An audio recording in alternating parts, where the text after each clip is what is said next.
हैं आप अच्छे होंगे, मस्त होंगे, स्वस्थ होंगे और आपकी पढ़ाई मस्त चलती होगी और आपकी सारे एग्ज़ाम हो चुके होंगे। और जिनके एग्ज़ाम था आज देख पा रहे होंगे आप थंबनेल के माध्यम से, हम आज 11 तारीख का शिफ्ट नंबर पहला कवर करा रहे हैं। इसके बाद सेकंड शिफ्ट कवर होगा, तो हम पर डे कम से कम 2 ही शिफ्ट कवर करा पाते हैं, आधा के पहला शिफ्ट और सेकंड शिफ्ट। और आप एग्ज़ाम था तो आप देखिएगा क्या ऐसे ही इसी प्रकार से संबंधित प्रश्न आए थे और साथ में आपको व्याख्या बताएंगे, जिससे आगामी शिफ्ट में और आगामी भर्ती परीक्षा में आपको सहयोग हो सके। चलिए तो लेके चलते हैं 10 जून 2025 का शिफ्ट नंबर पहला। और आप RRB, NTPC, CBT 1, GKGS, analysis के लिस्ट में आप जाके देखेंगे तो हमने 5 तारीख का, 6 तारीख का, 7, 8 एग्जाम नहीं था, हम 9 तारीख नहीं बनाए, 10 तारीख के बनाए और 11 तारीख का बना रहे हैं। चलिए तो मिलेंगे लास्ट तक, बनते रहे आप हमारे साथ।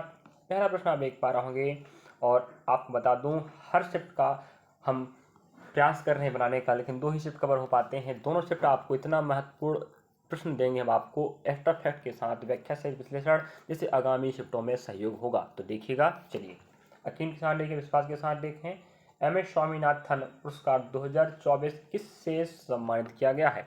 मतलब पूछना चाह रहा है कि एम.एस. स्वामीनाथन जो पुरस्कार है वह 2024 में किसे दिया गया? तो आप देख पाएंगे प्रोफेसर बी.आर. कंबोज, जो रहने वाले हरियाणा के हैं। याद रखें, एम.एस. स्वामीनाथन पुरस्कार गठन 2004 में किया गया है। और एक्स्ट्रा फैक्ट आपको बताने के लिए तैयार हैं। एम.एस. स्वामीनाथन पुरस्कार गठन किसके द्वारा किया गया? याद रखें, trust for advisement of agriculture sciences. तो याद रखना, आप देख पा रहे होंगे 2004 में स्थापना हुआ एम.एस. स्वामीनाथन पुरस्कार और 2024 का आप देख पा रहे होंगे प्रोफेसर बी.आर. कंबोज को दिया गया, हरियाणा के रहने वाले हैं। और रही बात प्रथम एम.एस. स्वामीनाथन पुरस्कार, ध्यान रखें प्राप्तकर्ता कौन है? Doctor Norman Borlaug. और इन्हें विश्व में हरित क्रांति के जन्मदाता कहा जाता है। और भारत में आपके कौन कहलाते? एम.एस. स्वामीनाथन। एम.एस. स्वामीनाथन को भारत में हरित क्रांति के जन्मदाता कहा जाता है और विश्व में नॉर्मन बोरलॉग। और नॉर्मन बोरलॉग पुरस्कार है, याद रखें, जो कृषि के क्षेत्र में दिया जाता है। तो एम.एस. स्वामीनाथन पुरस्कार यही भी कृषि के क्षेत्र में दिया जाने वाला पुरस्कार है। आगे बढ़ते प्रश्न, अगला प्रश्न आप देख पा रहे होंगे ब्रिक्स, BRICS, याद रखें। इसका प्रश्न भी आपको हर भर्ती परीक्षा में पूछेगा। आप एक ही भर्ती नहीं, आगामी रेलवे का फिर से भर्ती आने वाले एलपी का आ चुका है और टेक्नीशियन का जस्ट अपकमिंग, याद रखें, वो भी 6,500 करीबन पोस्ट आने वाला, 6,000 समथिंग है। तो बस अपकमिंग हो गया, आपको पता कल एक नोटिस वायरल हुआ था। तो फिर से vacancy RPF, SI, constable, NTPC, group D फिर से आएगा, ठीक है। चलिए तो अभी आप दे दीजिए एग्जाम, अगर बेटर नहीं होता तो अगली तैयारी आप बेहतर कर सकते हैं। ब्रिक्स शिखर सम्मेलन 2025 की मेजबानी किस देश ने की थी? तो ब्रिक्स समूह, याद रखें, इसका 17वां वार्षिक शिखर सम्मेलन था जो 2025 को ब्राजील के रियो डी जेनेरो में आयोजित किया गया था। तो याद रखना, नंबर कौन सा था? 17वां था, 2025 में हुआ। ब्राजील के शहर पूछेगा तो रियो डी जेनेरो में हुआ था, याद रखना। अगला प्रश्न लेके चलते हैं। हम बात करें अगर इसका 2025 की थीम क्या थी, तो आप देख पा रहे होंगे अंग्रेजी में, हम हिंदी पढ़ के बता देते हैं। अधिक समावेशी और टिकाऊ शासन के लिए वैश्विक दक्षिण सहयोग को मजबूत करने, ठीक है। जी 2025 ब्रिक्स का थीम था जो ब्राजील के रियो डी जेनेरो हुआ था और नंबर कौन सा बैठक? 17वां बैठक था। तो याद रखना जी, आपको बैठक कहाँ हुआ था, कौन सा संस्करण है, किस शहर में हुआ था, और रही बात उसका थीम या विषय क्या था, ये भी प्रश्न बनता है। और फैक्ट की बात करें तो ब्रिक्स का 10वां सदस्य देश, याद रखें, 2025 में कौन बना? इंडोनेशिया। राजधानी इसकी जकार्ता है। और इस प्रकार से टोटल यहाँ पर 10 देश शामिल हैं ब्रिक्स में, ठीक है। और रही बात संस्थापक देश की बात करें तो टोटल 4 देश थे, ठीक है। चलिए आपको बता दें, आप देख पा रहे हैं ब्राज़ील, रूस, इंडिया, चीन। ऐसा मतलब क्या होता है? दक्षिण अफ्रीका। तो संस्थापक देश दक्षिण अफ्रीका नहीं है, 4 देशों ने मिलकर इसकी स्थापना किया था। और रही बात वर्तमान में टोटल इसके 10 देश हो चुके हैं, आप देख पा रहे होंगे। 2025 में नवीनतम देश 10वां नंबर कौन बना? इंडोनेशिया, राजधानी जकार्ता। तो प्रश्न तो बनता है आगामी शिफ्टों में। अगला प्रश्न की बात करें तो आप देख पा रहे होंगे खेड़ा सत्याग्रह में महात्मा गांधी जी का कौन साथ दिया था? मतलब आप बता दूं 1918 में गुजरात के खेड़ा गांव में, याद रखें, गुजरात के खेड़ा गांव में यह सत्याग्रह हुआ था। उसमें मुख्यतः और भी लोगों ने साथ दिया था, लेकिन सरदार वल्लभ भाई पटेल, जिन्हें हम लौह पुरुष भी के नाम से भी जानते, जो भारत के पहले सूचना प्रसारण और गृह मंत्री बने, भारत के पहले सूचना प्रसारण और गृह मंत्री आपके वल्लभ भाई पटेल थे। और 1918 में हुआ खेड़ा सत्याग्रह जो गुजरात में स्थित है, यहाँ पर शांति। और देखिएगा, खेड़ा सत्याग्रह 1918 में गुजरात के खेड़ा जिले में हुआ था। मुख्य कारण था फसल खराब होने के बावजूद ब्रिटिश सरकार द्वारा किसानों पर जबरन वसूली करना। मतलब उस समय प्राकृतिक आपदा के कारण क्या हो गया कह सकते हैं, फसल खराब हो गई, नष्ट हो गई, उपज सही नहीं हो पाई, उसके बाद भी ब्रिटिश सरकार जबरन वसूली कर रही थी। इसी के खिलाफ 1918 में महात्मा गांधी के नेतृत्व में खेड़ा सत्याग्रह हुआ था। आधा एग्जाम प्रश्न बनता। और साथ में आप देख पा रहे होंगे यहाँ पर कौन, सरदार वल्लभ भाई पटेल जैसे लोगों ने इसका सहयोग किया। और आपको एक्स्ट्रा फैक्ट बताएं, सरदार वल्लभ भाई पटेल, अनसुईयाबेन, महादेव देसाई आदि प्रमुख सहयोगी थे। इस अहिंसक सहयोग आंदोलन का प्रारंभिक उदाहरण माना जाता है। मतलब इसमें हिंसा भी बिल्कुल नहीं हुआ था, बिल्कुल शांत तरीके से इस आंदोलन को पूरा किया गया। और आपको बता दें, हमारे चैनल के प्लेलिस्ट में आपको जानकारी मिल जाएगा। पर डे प्रयास कर रहे हैं जितना भी हो सके 2 शिफ्ट तो कवर होगा ही होगा। आपको एग्जाम कब है, आगामी शिफ्टों में आप हमें कमेंट करके बताएं, हम उस शिफ्ट का बनाने का प्रयास करेंगे और 100% सही सटीक आपको जानकारी मिलेगा, चिंता ना करें। और अगर आप एग्जाम तो आप हमें कमेंट करके बताइएगा। पश्चिम प्रदेश उत्तर पश्चिम भारत में वर्षा मुख्य रूप से किस कारण से होती है? तो आपको बता दें, पश्चिमी विक्षोभ। ठीक है, याद रखना। क्या बोल रहा है, उत्तर पश्चिम भारत में, उत्तर पश्चिम भारत आप जानते होंगे, वहाँ पश्चिमी विक्षोभ के कारण वर्षा होती है। बिहार में मानसून के दौरान वर्षा दक्षिण पश्चिम मानसून के कारण होती है। बिहार में, ठीक है, बिहार में जो मानसून आता है वो वर्षा होती है, याद रखें, दक्षिण पश्चिम मानसून के कारण होती है, दक्षिण पश्चिम मानसून कारण। और मुगल वंश, मौर्य वंश, गुप्त वंश, इनका प्रश्न हमें बार बार पूछ रहा, याद रखें। तो देखिएगा प्रश्न हमें यहाँ पर क्या कह रहा है,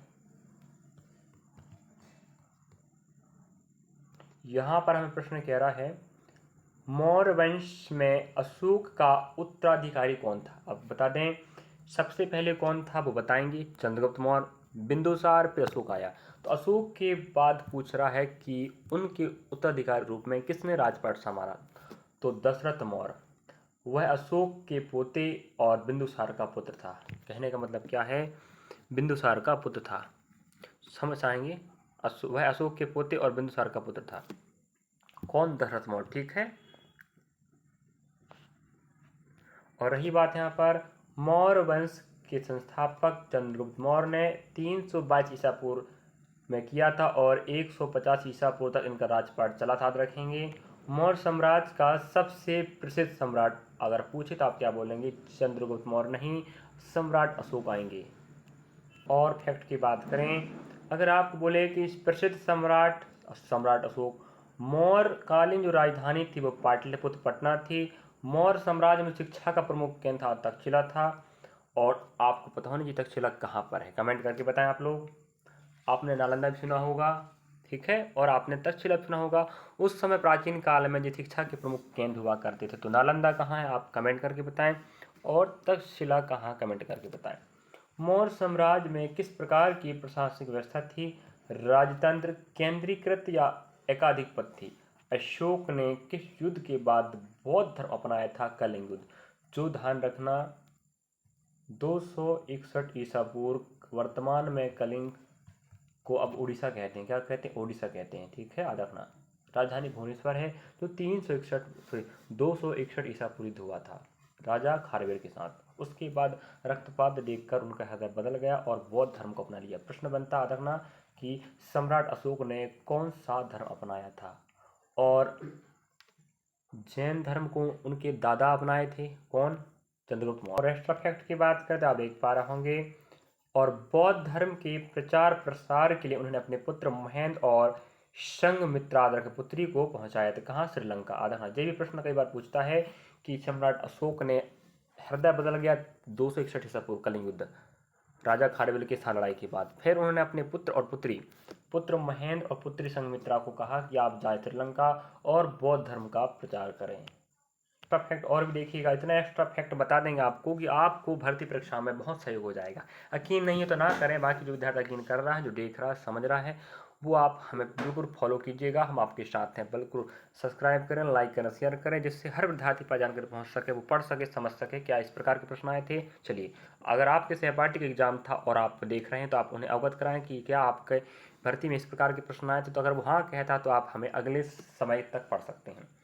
मौर्य वंश का अंतिम शासक याद रखें बृहदत्त था, और उसी के सेनापति पुष्यमित्र सिंह ने, मतलब मौर्य वंश का अंतिम शासक कौन था? बृहदत्त था। और इन्हीं के जो आपके सेनापति कौन थे? पुष्यमित्र सिंह ने हत्या कर दी, और 150 ईसा पूर्व में हुई थी हत्या, और उसके बाद पुष्यमित्र सिंह ने शुंग वंश की स्थापना कर ली। तो याद रखना 322 ईसा पूर्व से 185 ईसा पूर्व तक मौर्य वंश का काल चलता। पहले शासक चंद्रगुप्त मौर्य, उसके बाद बिंदुसार, फिर अशोक आता है, ठीक है, फिर दशरथ मौर्य आता है, और लास्ट में आएगा आपका बृहदत्त, जिसकी हत्या उन्हीं के सेनापति पुष्यमित्र ने कर दी और 185 में, और लास्ट शासक के रूप में इन्होंने काम किया। और उसके बाद शुंग वंश की स्थापना पुष्यमित्र सिंह जो उनके सेनापति ने कर ली। एक्स्ट्रा फैक्ट की बात करें, क्योंकि मौर्य वंश का प्रश्न पूछ रहा था, मौर्य वंश कितना बता देंगे कि आप आगामी भर्ती परीक्षाओं में बेहतर कर सको। मौर्य काल का सबसे प्रसिद्ध स्तूप की बात करें, सांची स्तूप है, जो बौद्ध धर्म से संबंधित है, और याद रखना यह मध्य प्रदेश में है, और ये आपके कहाँ पर? सांची में है, ठीक है, मध्य प्रदेश के सांची में।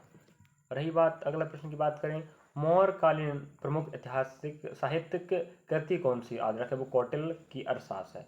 तो अर्थशास्त्र में ध्यान रखना मौर्यकालीन से संबंधित जो जानकारियाँ हैं, क्या इस प्रकार से शासन प्रशासन व राजा मंत्री काम किया करते थे, वो अर्थशास्त्र के लेखक कौन? कौटिल्य हैं, जिन्हें विष्णुगुप्त भी कहते हैं, और इन्हें हम और किस नाम जानते हैं आप बताएं? कौटिल्य तो कहते हैं, विष्णुगुप्त भी कहते हैं, एक नाम और आप कमेंट करके बताएं।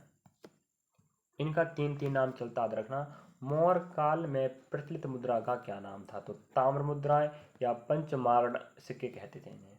प्रश्न पूछता है, मौर्य साम्राज्य की जो आधिकारिक भाषा थी वो याद रखना प्राकृत थी। मौर्य वंश का अंत किसके द्वारा हुआ था? तो शुंग वंश का 185 में हमने बताया है, उन्हीं के सेनापति पुष्यमित्र सिंह ने उनकी हत्या कर दी। अशोक के शिलालेख किस लिपि में लिखे गए थे? याद रखें ब्राह्मी लिपि में। अगला प्रश्न आप देख पाएंगे, दुनिया का एकमात्र तैरता हुआ राष्ट्रीय उद्यान, याद रखें वो है नहीं बस प्रतीत होता है, इसलिए इसको बोलते हैं दुनिया का एकमात्र तैरता हुआ राष्ट्रीय उद्यान। तो याद रखें वो केबुल बोल देते हैं, केबुल लामजाओ राष्ट्रीय उद्यान, जो मणिपुर में है, याद रखें, और यह भारत में मणिपुर। विश्व का एकमात्र तैरता हुआ राष्ट्रीय उद्यान केबुल लामजाओ राष्ट्रीय उद्यान, जो मणिपुर में है और मणिपुर भारत में है। यह लोकटक झील पर स्थित है। अगर आप पूछ ले कि विश्व का दुनिया का तैरता राष्ट्रीय उद्यान किस देश में, तो क्या बोलेंगे? भारत में। और भारत क्या प्रश्न है तो मणिपुर पूछेगा, और उसका नाम क्या है? केबुल लामजाओ। जी भी इतना फैक्ट यहाँ पर जुड़ा है, उद्यान का नाम पूछे, राज्य का नाम पूछे, देश का नाम पूछे, और वो लोकटक झील पर स्थित है। और यह लोकटक झील याद रखना मीठी पानी की सबसे बड़ी झील है। लास्ट तक बने रहिएगा, आपको हम कह रहे हैं कि आपके फायदे के लिए, तो आप कृपया देखिएगा। अंतर्राष्ट्रीय आपराधिक न्यायालय के वर्तमान अध्यक्ष कौन है? देखिएगा, इस प्रकार से अंतर्राष्ट्रीय नियुक्तियां चाहे राष्ट्रीय नियुक्ति का प्रश्न आपको जरूर पूछेगा। तो न्यायाधीश तोमोको अकाने, उन्होंने 11 मार्च 2024 को पियोटर हॉबमॉस्की का स्थान ले ली, ठीक है। अगला प्रश्न आप देख पा रहे होंगे, 2025 में भारत में कितनी ग्राम पंचायतें हैं? तो 2025 के आंकड़ों के अनुसार बात करें तो कुल 2.68 लाख, मतलब 2,68,000 ग्राम पंचायत। ऑप्शन पे डिपेंड करता है, या लगभग आपको यहाँ वहाँ दिया हो तो आप देख लीजिएगा 2.68 या 2,68,000, जो भी डाटा आपको दिया होगा वही आपका आंसर हो जाएगा। निम्नलिखित में से किस मामले में भारत के सर्वोच्च न्यायालय ने यह फैसला सुनाया कि संसद उन मौलिक अधिकारों में से किसी को भी छीन नहीं सकती जो पवित्र प्रकृति के हैं? तो आंसर आएगा गोलाकनाथ मामला 1967 में हुआ था। भारत के सर्वोच्च न्यायालय का एक ऐतिहासिक निर्णय था, जिसमें यह फैसला सुनाया गया कि संसद संविधान में संशोधन करके मौलिक अधिकारों को नहीं छीन सकता। मतलब संसद के पास शक्तियां नहीं है कि वो आपके मौलिक अधिकारों को छीन सके। तो वो कह रहा है कि वो कौन सा केस है जिसमें यह निर्णय दिया गया था। याद रखें, वो गोलाकनाथ मामला है 1967 का, जहाँ पर यह फैसला सुनाया गया कि सर्वोच्च न्यायालय का एक ऐतिहासिक निर्णय था कि संसद संविधान में संशोधन तो कर सकता है लेकिन मौलिक अधिकारों को छीन नहीं सकता। इसका कहने का मतलब है सर्वोच्च न्यायालय ने माना कि मौलिक अधिकार अलौकिक और अपरिवर्तनीय है, मतलब इन्हें आप बदल नहीं सकते और संसद को उन्हें कम करने या हटाने का अधिकार भी नहीं है। देखिएगा क्या प्रश्न है, आंसर। भारत में भारतीय रिजर्व बैंक आरबीआई की कुल कितनी शाखाएं, और आरबीआई की स्थापना हमने इसके पहले भी वीडियो बनाए हैं और बनाते रहते हैं और बनाते रहेंगे और प्रयास करेंगे कि एनालिसिस आपके लिए सही सटीक हो और आपके लिए फ़ायदेमंद हो। हम भी नहीं चाहते कि हम अपना समय बर्बाद करें और आपका करें। जो भी जानकारी होगी आपके हिसाब से होगी और सही सटीक होगी, चिंता ना करें। तो हमें बोल रहा है भारत की सबसे बड़ी बैंक जिसे हम आरबीआई बोलते हैं, रिजर्व बैंक ऑफ इंडिया। आज रखें 1 अप्रैल स्थापना पूछेगा तो आप बता देते हैं 1 अप्रैल 1935 को। मुंबई महाराष्ट्र नहीं, पश्चिम बंगाल कोलकाता में मुख्यालय तो 1939 में लाया गया है। पश्चिम बंगाल कोलकाता से कहाँ, मुंबई महाराष्ट्र में। वो हम बता चुके हैं, याद रखें। इसकी 31 शाखाएं हैं कुल। और रही बात यहाँ पर, इन शाखाओं के अलावा आरबीआई के 9 निर्गम कार्यालय भी जो विभिन्न शहरों में स्थित हैं। आरबीआई का मुख्य कार्यालय मुंबई महाराष्ट्र में है। अगला प्रश्न आप देख पा रहे होंगे, पर्याप्त तथा तरलता अनुपात किससे संबंधित है? किसी वित्तीय संस्थान की तनावपूर्ण स्थितियों के दौरान अपने वित्तीय दायित्वों को पूरा करने के लिए पर्याप्त तरलता बनाए रखने की क्षमता को मापता है। ये आप याद रखें कि आपके अर्थशास्त्र या इकोनॉमी का टर्म है, थोड़ा सा दिक्कत होता है। अगला डाटा आप देख पा रहे होंगे, Indian super league ISL 2024-25 Mohan बगान से कथन वाला प्रश्न, मतलब सीधी बात कहें आपको, इंडियन सुपर लीग का प्रश्न आया था। तो आपको बता दें तारीख 13 अप्रैल 2025 को यह में खेला गया था। स्थान आप देख पा रहे होंगे, स्वामी विवेकानंद युवा भारतीय, ठीक है, विवेकानंद युवा भारतीय क्रीड़ांगन कोलकाता में। फाइनल स्कोर की बात करें तो मोहन बगान 2 और बेंगलुरु FC 1। मोहन बगान ने बेंगलुरु को हराकर अपनी खिताब हासिल किया था। तो मोहन बगान सुपर जायंट ने बेंगलुरु FC को 2-1 से हराकर इंडियन सुपर लीग 2024-25 का खिताब अपने नाम कर लिया। तो इससे संबंधित प्रश्न पूछा था। और फैक्ट की बात करें तो आप देखिएगा 2024 खिताब किसने कर लिया, मोहन बगान सुपर जायंट, ठीक है, और बेंगलुरु FC को हराकर। यह जीत कई मायनों में ऐतिहासिक रहा। पहली बार किसी टीम ने घरेलू मैदान पर ISL फाइनल जीता और मोहन बगान अपनी पहली टीम बनी जिसने लीग शील्ड और ISL ट्रॉफी दोनों एक ही सीजन में अपने नाम की। तो ये ऐसे फैक्ट प्रश्न तो पूछेगा ना। अगला प्रश्न आप देख पा रहे होंगे, लिनक्स में फोल्डर और फाइल बनाने का कमांड क्या है? मतलब ये आपका कंप्यूटर के प्रश्न है। आपको बता दूं लगभग 9 से 10 आपके CA मतलब करंट अफेयर के प्रश्न आ रहे हैं और 2-3 आपको कंप्यूटर के प्रश्न मिलेंगे। बाकी टोटल आपको 40 प्रश्न आने वाले GK GS के। आप पूरा इतिहास, भूगोल, राष्ट्रीय अर्थशास्त्र, करंट अफेयर, खेल, संचार घटनाएं, सूचना प्रौद्योगिकी, करंट अफेयर के और अनेक प्रकार के प्रश्न आते चल रहे हैं। लिनक्स में फोल्डर बनाने के लिए mkdir कमांड का उपयोग किया जाता है और फाइल बनाने के लिए टच कमांड का उपयोग किया जाता है। mkdir कमांड का उपयोग करके आप फोल्डरों को किसी भी नाम से बना सकते हैं। टच कमांड का उपयोग करके आप फाइल को बना सकते हैं। अगला प्रश्न आप देख पा रहे होंगे, कंप्यूटर का ही प्रश्न है। फाइल में निरंतर पेज नंबरिंग के लिए एक संबंधित प्रश्न आया था। तो आप सबसे पहले हेडर या फुटर में पेज नंबर इंसर्ट करें, फिर कंटिन्यू फॉर प्रीवियस सेलेक्ट या लिंक टू प्रीवियस जैसी कोई सेटिंग चुनकर सुनिश्चित करें कि पेज नंबर एक दूसरे से जुड़े हों। प्रश्न देख पा रहे हैं आप लोग, फाइल में पेज नंबरिंग का उपयोग मुख्य रूप से किस लिए किया जाता है? देखिएगा, तो हमें इस प्रकार से कंप्यूटर का प्रश्न पूछ रहा है, दस्तावेजों में पृष्ठों को क्रम में व्यवस्थित करके संदर्भित करने और खोजने के लिए किया जाता है। झूमर का संबंध शास्त्रीय शास्त्रीय नृत्य शैली से है जो असम का एक शास्त्रीय नृत्य। याद रखें, तो वर्तमान में हमारे भारत में 8 क्लासिकल डांस हैं, मतलब शास्त्रीय नृत्य, जिनमें से सबसे नया आप कह सकते हो शास्त्रीय नृत्य है और असम राज्य का है और वहाँ प्रसिद्ध। आप देख पा रहे होंगे, हड़प्पा सभ्यता में जुटे हुए खेतों की साख्त कहाँ से मिली? इसके पहले हम एक प्रश्न पूछा था, पिछले चैप्टर मैंने कवर कराया था, मतलब 9, हाँ 10 जून का सेकेंड शिफ्ट में, कि जो टेराकोटा है उसके साक्ष्य कहाँ से मिले। हमने बताया था कालीबंगन, सॉरी बनावाली और मोहनजोदड़ो बताया था। उसी प्रकार आप देखिएगा सिंधु घाटी सभ्यता का प्रश्न पूछने लगा, और इसके पहले भी हम आपको बताएं जो पेपर हुआ था आरपीएफ कांस्टेबल का, उसका भी एनालिसिस कवर कराया था, तब इसी प्रकार के प्रश्न वहाँ मिले थे हमें। तो हड़प्पा सभ्यता में जुते हुए खेतों के साक्ष्य कहाँ मिले? कालीबंगा से, जो राजस्थान में स्थित है, मतलब खेतों में जुताई हुआ था, इसके साक्ष्य आपको मिले हैं। अगला प्रश्न आप देख पा रहे होंगे, वैश्विक नवाचार सूचकांक किसके द्वारा जारी किया जाता है? तो विश्व बौद्धिक संपदा संगठन WIPO द्वारा जारी किया जाता है वैश्विक नवाचार सूचकांक, याद रखना। तो वैश्विक नवाचार सूचकांक WIPO मतलब होता है विश्व बौद्धिक संपदा संगठन द्वारा जारी होगा। प्रश्न आप देख पा रहे होंगे, सरोजिनी नायडू के जन्मदिन पर या जन्म दिवस को किस रूप में भारतवासी मनाते हैं? तो आपको बता दें, सरोजिनी नायडू के जन्मदिन को भारत में राष्ट्रीय महिला दिवस, मतलब ये भारत की बस भारतीय राष्ट्रीय महिला, मतलब राष्ट्रीय महिला दिवस के रूप में याद रखेंगे, 13 फरवरी को मनाया जाता है, और यह शुरुआत 2014 में हुआ है। और आप पता है कि भारत की पहली महिला राज्यपाल सरोजिनी नायडू रही है, आपको पता होगा ना? पता बताओ और याद रखना, यह भारत की पहली महिला राज्यपाल है, उत्तर प्रदेश से बनी थी। और रही बात कि भारतीय राष्ट्रीय कांग्रेस में भारत की प्रथम महिला भी यही है अध्यक्ष के रूप में, तो प्रथम महिला जो भारतीय है और कांग्रेस के अध्यक्ष के पद पर रही, वो आपके कौन है? सरोजिनी नायडू।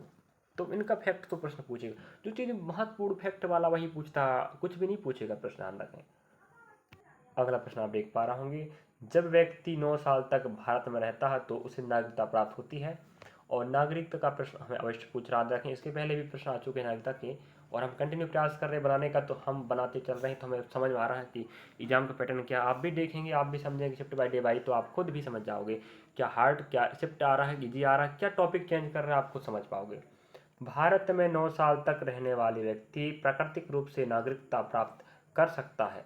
योग्यता प्राप्त करने के लिए उन्हें अन्य शर्तों को भी पूरा करना होता है, जिनमें शामिल है भारत में 12 साल तक समान रूप से रहना पड़ेगा, अवैध प्रवासी ना होनी चाहिए, नागरिकता अधिनियम 1955 की तीसरी अनुसूची में निर्दिष्ट योग्यताएं पूरी होनी चाहिए, तब उसे नागरिकता मिलेगी। प्रश्न की बात करें, मिट्टी से भी हमें एक प्रश्न अवश्य पूछ रहा है भर्ती परीक्षा शिफ्टों में, लवड़ी और क्षारीय मिट्टी सबसे अधिक पाई जाती है। हमें पूछ रहा है जो लवड़ी मिट्टी है, मतलब लवण युक्त वाली, और जो क्षारीय मृदा है, ये सबसे अधिक किस क्षेत्र में पाई जाती है? तो आपको बताना होगा। चलिए, तो आप आंसर देख पा रहे होंगे, गंगा गोदावरी बेसिन में सबसे अधिक लवड़ी और क्षारीय मृदा पाई जाती है। ठीक है, तो गंगा गोदावरी जो बेसिन एरिया याद रखें, इस क्षेत्र में सबसे अधिक लवड़ी एवं क्षारीय मृदा पाई जाती है। अगला प्रश्न आप देख पा रहे होंगे, हमारे भारत में अनेक व्यापारी या कह सकते हैं अनेक देशों ने भारत पे आकर व्यापार किया है, और जैसे अंग्रेज भी विदेशी थे जो व्यापार करने के आए थे, उनकी नीयत डोल गई भारत में रहकर, वो भारत पर कब्जा कर लिए। 1663 में पुर्तगालियों को भारत से किसने बाहर किया? आधा का डचों ने। तो डचों ने भारत से पुर्तगालियों को भगाया 1663 में। आप एक बार लास्ट तक बने रहिएगा, बस थोड़े 2-4 प्रश्न और रह गए हैं, तो आप लोग देख लीजिएगा, उसके बाद फिर चले जाइएगा। और आपके लिए तो तैयारी करवाने के चक्कर में आपके लिए प्रयास कर रहे हैं, कौन ग्राम पंचायत का घटक नहीं है। और बार बार कहता हूँ, अगर आप एग्जाम था या आपने दिया होगा तो आप हमें कमेंट कीजिएगा, क्या ऐसे ही प्रश्न आए जिससे आगामी भर्ती परीक्षा और शिफ्टों में जो एग्जाम विद्यार्थी का है वो समझ तो सके। ग्राम पंचायत निर्वाचित सदस्य कौन होते हैं? वार्ड पंच और सरपंच, साथ ही एक सचिव भी होता है जो सरकार द्वारा नियुक्त किया जाता है। ग्राम पंचायत गठन आधार के आर्टिकल नंबर 40 में होता है, जो हमने पढ़ा चुके हैं पहले से और पहले आ चुका है।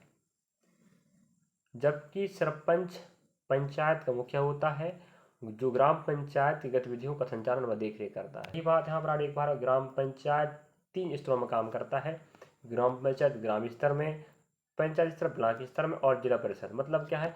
जिला पंचायत, जनपद पंचायत, ग्राम पंचायत। जिला में जिला पंचायत, ब्लॉक में जनपद पंचायत, और गांव में ग्राम पंचायत। इस प्रकार से पंचायत हमारे भारत में त्रिस्तरीय रूप में काम करता है। आप पता जिला पंचायत, जनपद पंचायत, जिला पंचायत, जनपद पंचायत और ग्राम पंचायत के रूप में। तो हम सिर्फ यहाँ ग्राम पंचायत की बात कर रहे हैं। इसका गठन याद रखें, आर्टिकल नंबर आपके पास होनी चाहिए 40 में होता है। एक पारा होंगे। IIT तिरुपति द्वारा शुरू की गई त्रिनेत्र योजना का उद्देश्य बच्चों में साइबर सुरक्षा के प्रति जागरूकता को बढ़ावा देना है। इस परियोजना में बच्चों को साइबर दुनिया में प्रचलित साइबर सुरक्षा जोखिमों और कदाचारों के बारे में शिक्षित करने के लिए त्रिनेत्र नामक एक वेब और मोबाइल आधारित गेम को डिजाइन और विकसित शामिल करना है।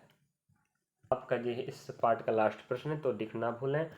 पाक जल डमरू मध्य के बीच क्या स्थित है? याद रखें, पाक जल डमरू मध्य दक्षिण पूर्वी भारत और उत्तरी श्रीलंका के बीच बंगाल की खाड़ी का प्रवेश द्वार है। मतलब भारत और श्रीलंका को जोड़ने वाली को हम क्या बोलते हैं? पाक जल डमरू मध्य। तो मत सोचिएगा पाक मतलब पाकिस्तान, भले पाकिस्तान उधर नहीं है, लेकिन भारत और श्रीलंका को जोड़ने वाले जो बीच के स्थान को हम पाक जल डमरू मध्य कहते हैं। ठीक है, जो भारत के दक्षिण पूर्व और श्रीलंका के उत्तर में स्थित है, और इसे हम बंगाल की खाड़ी का प्रवेश द्वार भी कहते हैं। चलिएगा, यहाँ पर विराम करते हैं। ये रहा आपके प्रश्नों का भंडार, और आपको पता है टोटल आपके पास 40 प्रश्न आने वाले हैं। हिस्ट्री का आएगा, इकोनॉमिक का आएगा, ज्योग्राफी का आएगा, साइंस का आएगा, कंप्यूटर का आएगा, CM करंट अफेयर का आएगा। इस प्रकार से आपको GK के रूप में प्रश्न मिलेंगे। हम उम्मीद करते हैं कि ये वीडियो आपके लिए लाभदायक होगा और आगामी शिफ्टों में आपको सहयोग होगा। जी हम तो कह देते हैं 90% प्रश्न याद रखें सही सटीक है, और थोड़ा बहुत यहाँ वहाँ प्रश्न होता है, हम सिस्टमेटिक करके स्रोत के माध्यम से आपको दे रहे हैं। और कोई विद्यार्थी सिस्टमेटिक पूरा प्रश्न बता नहीं सकता, तो उससे संबंधित हम अपडेट समझकर और एक्स्ट्रा फैक्ट आपको बता देते हैं, जिससे आप व्याख्या सही समझकर अगली शिफ्ट में आपको सही हो सके। तो मिलेंगे नेक्स्ट पार्ट में। आपको वीडियो कैसा लगा? अच्छा लगा तो लाइक, सब्सक्राइब, शेयर कीजिए, कमेंट कीजिएगा, और आगामी शिफ्ट में आपकी एग्जाम कब है कमेंट करें, वीडियो आपको मिल जाएगा। थैंक फॉर वॉचिंग, और सहयोग न करना भूलें। हम आपके साथ हैं, हर समय प्रयास करेंगे आपको जानकारी देने का। तो हम आपका सहयोग कर रहे हैं, आप हमारा भी कीजिएगा। Thank you for watching. और अब अगर हम माना जाए NTPC आपकी बात करें, CBT 1 अभी तो चालू हो चुका है, जो 5 जून से 24 जून तक चलेगा। रही बात अगर आप अंडर ग्रेजुएट की तैयारी कर रहे हो, नहीं 12वीं पास की विद्यार्थी वाली जो भर्ती परीक्षा उसकी तैयारी कर रहे हो, तो यही प्रकार के पैटर्न का प्रश्न वहाँ आएगा। तो इसके लिए बता दें, हम NTPC के लिए और ग्रुप डी के लिए दोनों को मिला के हमने 100+ वीडियो बना चुके हैं। मैथ्स का वीडियो, रीजनिंग का वीडियो और GK GS का वीडियो, ध्यान रखें, समझे।